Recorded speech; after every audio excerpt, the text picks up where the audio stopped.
जैसे यहाँ भाई निर्माण कार्य हुआ है, तो ऐसे दादा गुरुदेव महाराज की लीला सुनाओ जो आपको मतलब कहीं सोल होगी हो, आपको लगा यार सोल नहीं होती लेकिन तुरंत सोल होगी, किस तरह की ऐसी लीला लीला मतलब अब तो देखो भाई तो अनुभव आपका बड़े अजीब से अनुभव होते रहते हैं सबके साथ ये और कुछ ना कुछ नकली वाले के मैसेज मिल जाते हैं। मैंने कभी सपने में नहीं आए मेरे, जैसे नकली वालों के सबके सपने में आते हैं ना, वो मेरे सपने में कभी नहीं आए।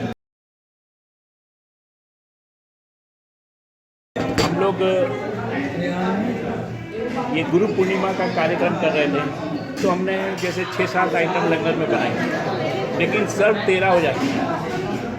कोई कोल्ड ड्रिंक की 24 बोतल ले आया, कोई आम के बोरे ले आया, क्योंकि नकली वाले ये चेक करते हैं कि मेरे नकली में मुझे कितना भोग लगा है, उससे एक आइटम या ज़्यादा होनी चाहिए।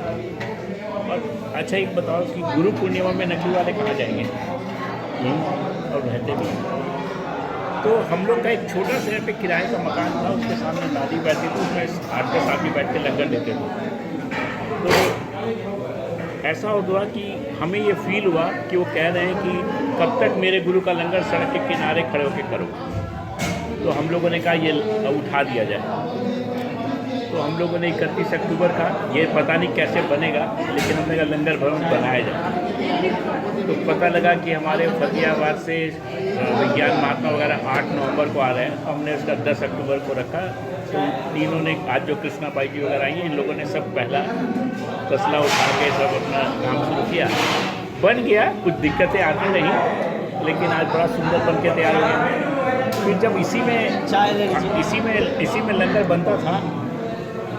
में लंगर बनता था, तो काफ़ी गर्मी वगैरह थी, तो फिर हम लोगों ने ऊपर में दादा गुरुदेव की किचन का निर्माण किया। तो बस होता चला गया, कैसे हो रहा है ये समझ में नहीं आता, कहाँ से कौन भगत आते हैं, क्या करते हैं, कैसे सेवा कर जाते हैं। तो ये बड़ा आश्चर्यजनक की बात है। इस तरह से है, कुछ होते रहते नज़ारे। एक नज़ारा ये था, जब हम लोग का ये शुरू में हुआ, तो स्वामी सार्वभौमिकानंद जी ने कहा एक 20-25 हज़ार रुपये की एक पालकी बनवाओ।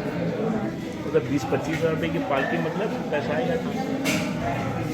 फिर हमारे ब्रदर इन लॉ कलकत्ता में है, उनका स्टील का कारखाना है, उनको कहा, हमने कहा कोई पालकी का कलकत्ता से डिज़ाइन करो। तो उसने डिज़ाइन भेजा, पूरा टीक की लकड़ी का।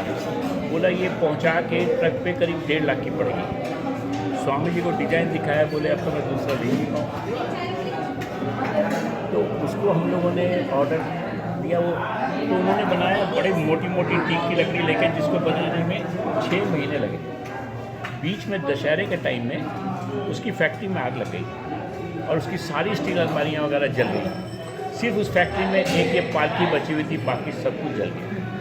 उसको देखने के लिए हम लोग, हम और स्वामी जी कलकत्ता गए थे।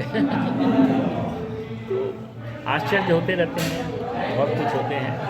और हमने एक ही फील किया कि बहुत से लोग बोल रहे थे कि यहाँ पर आप संगत बढ़ाइए, लोग जब बढ़ाएंगे, कोई भी महात्मा ने अगर यहाँ पे कुछ किसी को नाम दिया, उसको फिर कभी दोबारा भेजा नहीं है। अब इसके पीछे क्या राज है हमें समझ में नहीं आता। और इसलिए क्योंकि ये सारे संसार के लोग यहाँ दर्शन करने आएंगे, तो हमको ऐसा लगता है कि इसको एक दर्शनीय स्थान है और ये ध्यान में बैठने वाला स्थान है जहाँ है ना।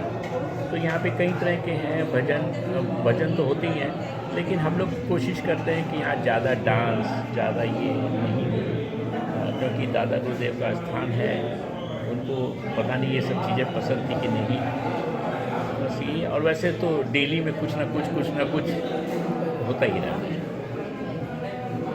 और हमें सच पूछिए तो 2002 और ये 2019 साल में कभी भी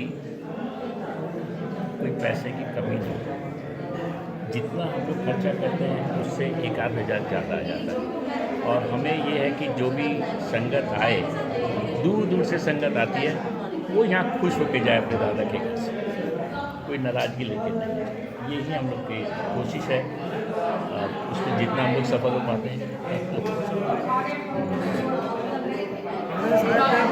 ये तीर्थ आ गया मेरी, तो मैं अपनी मन की बताऊँ तो मैं तो तीर्थों में तीर्थ नहा लिया, आज मैं ये मतलब ये कह रहा हूँ, ये तो तृष्णा खत्म हो गई, ये तृष्णा खत्म होगी, फिर तो ये तृष्णा होती है।